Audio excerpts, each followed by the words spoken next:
Halo, Assalamualaikum warahmatullahi wabarakatuh. Selamat pagi anak-anak. Bagaimana kabarnya hari ini? Semoga kita selalu diberikan kesehatan oleh Tuhan Yang Maha Esa.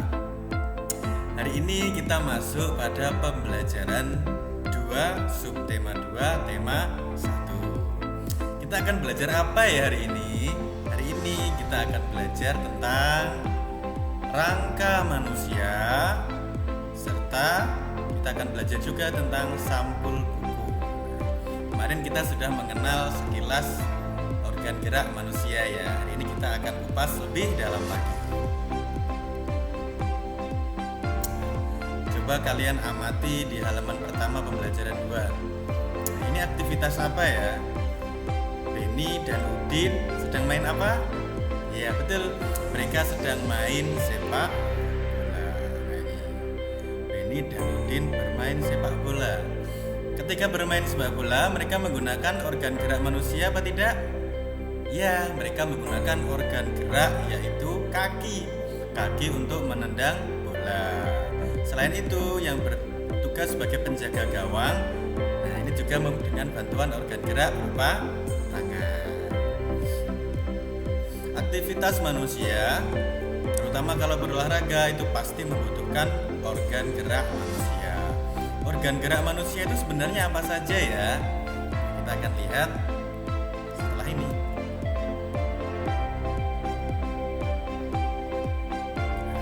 Organ gerak manusia, kalau kita amati secara sekilas, itu misalnya ada kaki, ada tangan, ada jari, dan lain sebagainya. Itu kalau kita lihat sekilas saja, tapi kita pelajari lebih dalam lagi. Di dalam tangan ada apa saja ya? Di dalam kaki kita juga ada apa saja?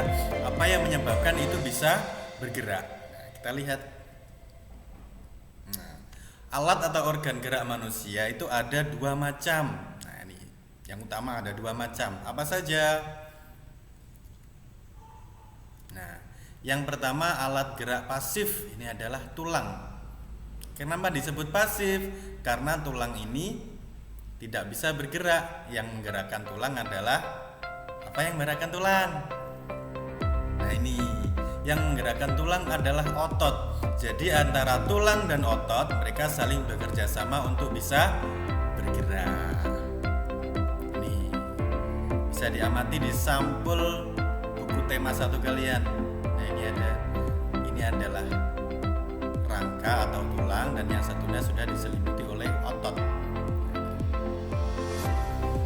Biasanya terlihat menyeramkan ya.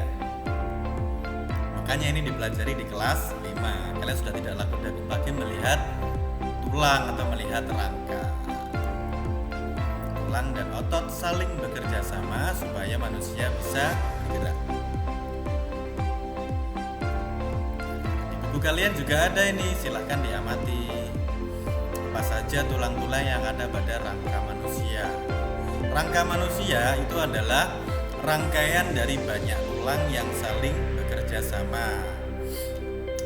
Tahukah kalian bahwa tulang manusia itu ketika lahir ada 270 tulang lebih. Tapi ketika sudah dewasa, tulang-tulang itu ada yang menyatu dan sekarang jumlahnya menjadi 206 tulang. Wah, ternyata banyak sekali ya. Ini hanya beberapa saja yang disebutkan. Kalau keseluruhan untuk orang dewasa, tulangnya ada sekitar 206. Nah, bentuk tulang ada yang bentuknya pipa, ada yang pipi, pendek, tidak beraturan, dan kecil. Tulang itu sangat kuat. Pernahkah kalian mendengar tentang fosil dinosaurus, penemuan rangka manusia yang pertama di bumi? Nah, itu bisa diketahui dari mana? Dari tulang-tulang yang ditinggalkan oleh orang-orang zaman dahulu atau hewan-hewan zaman dahulu. Tulang itu bahkan bisa berumur sampai ratusan bahkan jutaan tahun. Antara tulang dengan tulang, nah ini dihubungkan oleh yang namanya sendi.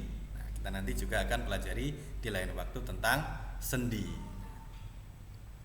Tulang manusia itu sangat kuat, tetapi bagaimana supaya bisa sangat kuat? Nah, tentu ada tips-tipsnya. Kita juga akan pelajari di lain kesempatan. Hari ini kita akan mempelajari tentang tulang manusia.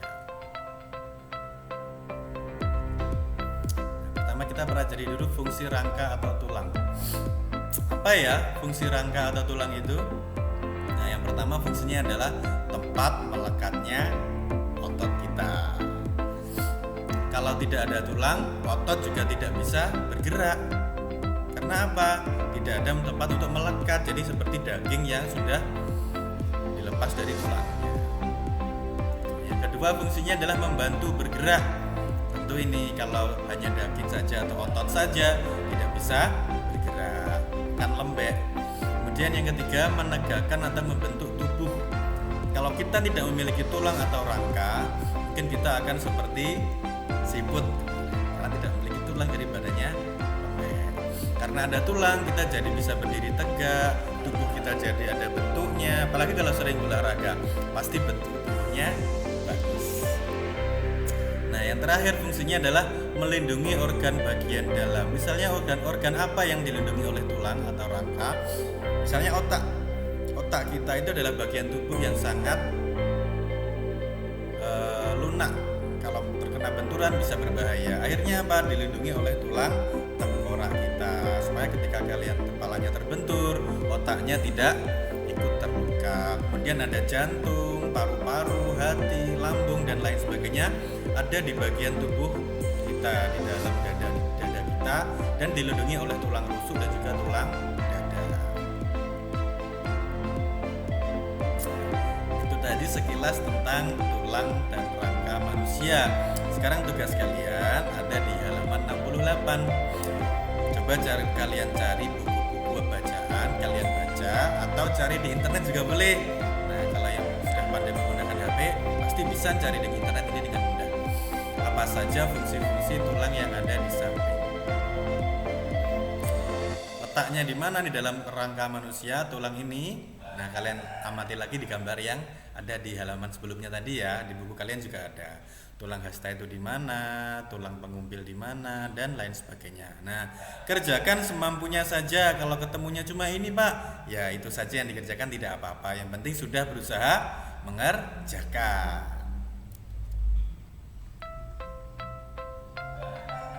Nah, anak-anak, kita harus selalu bersyukur kepada Tuhan. Karena apa? Kita telah diberikan organ gerak yang sempurna.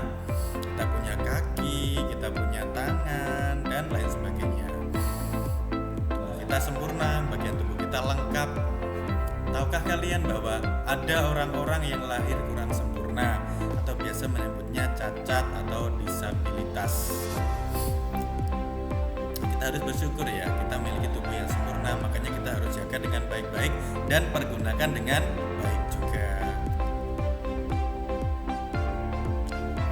Tapi apakah orang-orang yang cacat, disabilitas itu tidak bisa sukses? Tetap bisa. Tuhan itu selalu menciptakan manusia atau menciptakan makhluknya itu mempunyai kelebihan dan mempunyai kekurangan. Orang cacat pun juga pasti memiliki kelebihan. Misalnya ini ada bacaan bagus di halaman 69, kalian buka. Penyandang cacat yang sukses. Beliau bernama Pak Sidik. Pak Sidik ini lahir tanpa kaki. Bisa dibayangkan betapa sulitnya kehidupannya. Tetapi beliau tidak pernah menyerah. Beliau terus bekerja keras. Nah, tujuan beliau adalah mandiri, tidak menyusahkan orang lain. Walaupun beliau cacat, tapi beliau tidak ingin dikasihani orang. Akhirnya apa? Beliau bekerja dengan keras dan tak kenal menyerah. Sudah pernah gagal berkali-kali, tapi beliau tidak pernah menyerah. Beliau sempat menjadi karyawan perusahaan, sempat ikut di yayasan, sempat ikut juga bekerja di kontraktor. Tapi beliau belum sukses. Akhirnya apa? Beliau memilih untuk menjadi seorang pengusaha. Pengusaha apa? Ya, beliau mencoba membuat kerupuk singkong. Kerupuk singkong ini modalnya juga dari pinjaman pemerintah. Beliau bekerja dengan sungguh-sungguh dan bekerja keras. Terutama kita harus menggunakan otak kita, bukan hanya bekerja dengan fisik juga, tapi harus bekerja dengan otak kita dengan cerdas. Beliau mendirikan usaha kerupuk singkong yang berjudulnya atau mempunyai cap namanya cap gurame. Gurih, renyah dan enak ini. Beliau juga memiliki motor khusus. Motor ini pemberian dari orang yang peduli padanya. Motornya dimodifikasi. Walaupun tidak punya kaki, tetapi beliau tetap bisa mengendarainya. Nah, akhirnya beliau bisa mengantarkan barang dagangannya ke pelanggan-pelanggannya. Nah, kini beliau sudah sukses. Penghasilan beliau rata-rata mencapai 2 juta lebih. Bahkan beliau sudah mempekerjakan orang lain, ikut membantu orang lain mendapatkan pekerjaan. Luar biasa sekali ya Pak Sidik ini. Kalau kalian ingin membaca secara lebih rinci bagaimana kehidupan Pak Sidik sampai beliau bisa sukses, buka di halaman 69 ya. Ada kata-kata menarik dari Pak Sidik yang bisa menginspirasi kita supaya lebih semangat lagi, yaitu beliau ingin sukses bukan karena orang kasihan kepadanya, tetapi karena kerja kerasnya sendiri. Beliau berkata, saya ingin sukses bukan karena orang kasihan kepada saya, tetapi karena kerja keras saya sendiri. Kita seharusnya malu kalau kita memiliki tubuh yang sempurna, tetapi kita suka menyerah. Jadi jangan sampai menyerah. Kalau Pak Sidik bisa, seharusnya kita juga bisa. Pak Sidik jadi terharu ini menceritakan kehidupan beliau.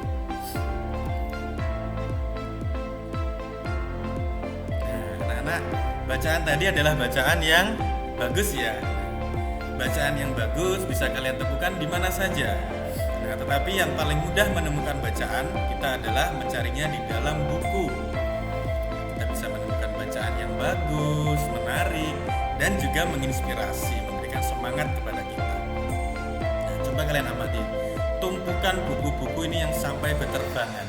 Nah, kita melihatnya jadi seperti bosan ya. Seperti tidak tertarik. Itu karena apa?